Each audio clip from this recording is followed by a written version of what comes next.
რუსეთის მიერ უკრაინაში სრულმასშტაბიანი შეჭრის დაწყების შემდეგ 2022 წლის თებერვლიდან საერთაშორისო სპორტი ერთ-ერთ ყველაზე პოლიტიზირებულ პერიოდში შევიდა თანამედროვე ისტორიაში. რუსეთის მონაწილეობა სპორტში გახდა დანაწევრებული, არაერთგვაროვანი და კონკრეტულ სპორტებზე დამოკიდებული. არ არსებობს უნივერსალური, ყველა სპორტზე გავრცელებული აკრძალვა. ამის ნაცვლად მოქმედებს შეჩერებების, ნეიტრალური სტატუსით დაშვების და შეზღუდული დაბრუნების ერთგვარი მოზაიკა, რომელიც ჩამოყალიბდა როგორც გეოპოლიტიკური ზეწოლის, ასევე რუსეთის წარსული დოპინგ სკანდალების ფონზე. ბევრ წამყვან სპორტის სახეობაში რუსეთი პრაქტიკულად კვლავ გამორიცხულია. ყველაზე მკაცრი მიდგომა გუნდურ სპორტებს შეეხო.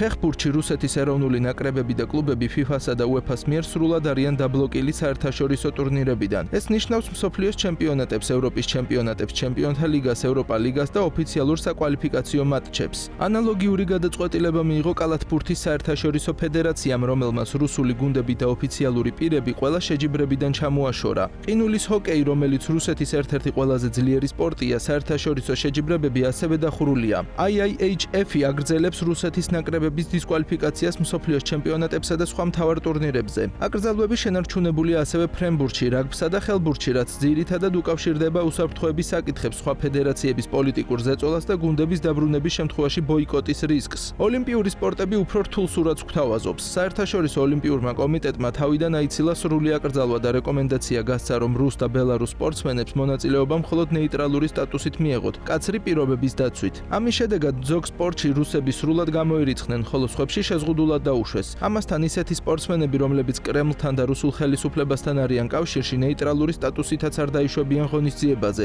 ამის საუკეთესო მაგალითი კი თავისუფალ ჭიდაობაში ორგზის ოლიმპიური ჩემპიონი აბდულ რაშიდ სადულაევია. სპორტსმენი ამ დრომდე საზოგადოება დინამოს წევრია, რომელსაც რუსეთის ძალოვანი სტრუქტურები მართავენ და ამავდროულად ლეიტენანტის წოდებით რუსეთის გვარდიაშიც ირიცხება. აღსანიშნავია, რომ სადულაევი 2022 წლის მარტში მიტინგ კონცერტსაც ესწრებოდა, სადაც ყირიმის ოკუპაციის მერვე წლისთავს აღნიშნავდნენ. მძლეოსნობაში რუსეთი კვლავ სრულად გარიცხულია World Athletics-ის შეჯიბრებებიდან. ეს გადაწყვეტილება დაკავშირებულია როგორც ომის, ისე 2010-იან წლებში გამოვლენილი სახელმწიფო დონეზე ორგანიზებული დოპინგის შედეგებთან. მილან კორტინაში ჩასატარებელ ზამთრის ოლიმპიურ თამაშებზე რუსები კვლავ ნეიტრალურად იასპარეზებენ, ანუ მათთვის აკრძალული იქნება დროშა, ჰიმნი და სახელმწიფო სიმბოლიკა. შესაბამისად 2026 წლის ზამთრის ოლიმპიადაზე რუსეთი ვერ იასპარეზებს როგორც ქვეყანა და ვერ დაიკავებს ადგილს მედლების ოფიციალურ ცხრილში. თუმცა საერთაშორისო ოლიმპიურმა კომიტეტმა დატოვა ეგრეთ წოდებული ნეიტრალური სპორტსმენების მექანიზმი. ეს ნიშნავს, რომ ცალკეულ რუს სპორტსმენებს თეორიულად შეუძლიათ ოლიმპიადაზე გამოსვლა ნეიტრალური სტატუსით, თუ დაკმაყოფილდება რამდენიმე მკაცრი პირობა.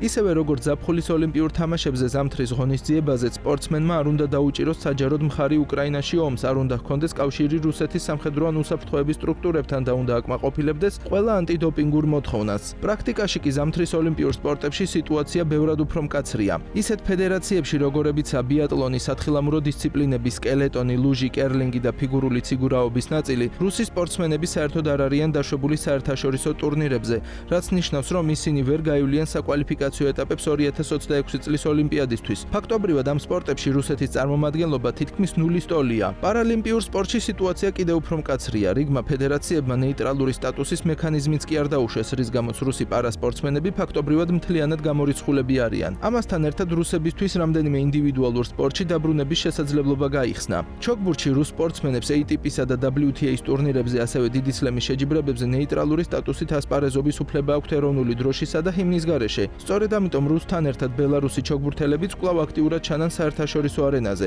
იგივე ბელარუსი არინა საბალენკა სულაც დიდი სლემების ტურნირების ფინალურ ეტაპზე ლამის მიყოლებით მონაწილეობს წლებია. ფორმულა 1-ში სიტუაცია განსხვავებულია. რუსი პილოტები ეროვნების გამო ავტომატურად არ აუკრძალავთ, თუმცა რუსეთის გრან-პრი კალენდრიდან ამოიღეს და ყველა კომერციული კავშირი გაწყდა. საბრძოლო სპორტებში, მაგალითად კრივსა და MMA-ში წესები ყველაზე ლიბერალურია, რადგან ბევრი ორგანიზაცია ოლიმპიური სტრუქტურებისგან დამოუკიდებლად ფუნქციონირებს და რუს სპორტსმენებს ეროვნულ სიმბოლიკასთან ერთადაც კი ასპარეზობის უფლებას აძლევს. იგივე ყველაზე ცნობილ საბრძოლო ორგანიზაცია UFC-ში სულაც ამჟამად ორი მოქმედი რუსი ჩემპიონია, რომლებიც თავისუფლად ატარებენ ეროვნული სიმბოლიკის გამომხატველ ატრიბუტებსაც. ამ შეზღუდვებს ომის გარდა კიდევ რამდენიმე მიზეზი აქვს, მაგალითად რუსეთის მიმართ ნდობის კრიზისი, რომელიც წარსულში სახელმწიფო დონეზე ორგანიზებულმა დოპინგმა გამოიწვია. საბოლოოდ თითოეული საერთაშორისო ფედერაცია დამოუკიდებლად იღებს გადაწყვეტილებას, რაც ნიშნავს, რომ პოლიტიკურმა ზეწოლამ, სპონსორების პოზიციამ, სპორტსმენების უსაფრთხოებამ და ბოიკოტის საფრთხემ სხვადასხვა სპორტში განსხვავებული შედეგი გამოიწვია. 2025-26 წლების მდგომარეობით რუსული სპორტი გაყოფილ რეალობაში არსებობს. გუნდური სპორტები და უმთავრესი საერთაშორისო ტურნირები კვლავ დახურულია მაშინ, როცა ინდივიდუალური სპორტსმენების ნაწილს ნეიტრალური სტატუსით ასპარეზობის უფლება აქვს. დისკუსია რუსეთის სრულ ან ნაწილობრივ დაბრუნებაზე გრძელდება, თუმცა ამ ეტაპზე მისი ადგილი საერთაშორისო სპორტში ფრაგმენტულია, პირობითი და შორსაა სრულფასოვანი აღდგენისგან.